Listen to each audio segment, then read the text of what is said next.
Bwana, ni kama Steve Mweusi bwana amepanga kufanya balaa kubwa sana kupitia movie yake hii au series yake hii ya Mem kwa School, na kama ambavyo tumezoea kuona hapo nyuma amekuwa akiingiza waigizaji mbalimbali, na pia tumeweza kushuhudia comedian mbalimbali wameweza kuingia katika series yake ya Mem kwa School. Mule ndani tumeweza kumuona Nkonzala, tumeweza kumuona Kingamzi, tumeweza kumuona msanii wa kanda ya Ziwa Nyanda Kabundi.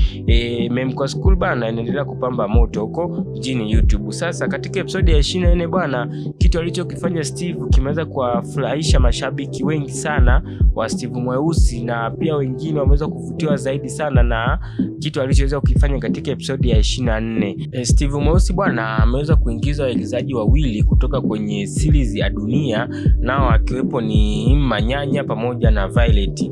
Episode ya 24 bwana ni episode ambayo imekuja kuwa ni episode ya kipekee sana katika episode ukilinganisha na episode zake zote za hapo nyuma. Episode ya 24 bwana imekuja kuwa ni episode nzuri sana. Steve Mweusi bwana akaona asishia hapo, akawa amefanya balaa jingine tena. Kama nilivyokwisha kuambia hapo nyuma, Steve Mweusi bwana ni kama anataka kufanya mapinduzi katika movie yake hii au series yake hii ya Mem kwa School. Sasa kitendo kingine kikubwa ambacho ameweza kukifanya katika movie yake hii ya Mem kwa School ni ameamua kufanya official video ya nyimbo yake ya Mem kwa School, na official video hiyo imepostiwa katika account ya Steve Mweusi, ila audio imepostiwa katika account ya mwanadada wetu So.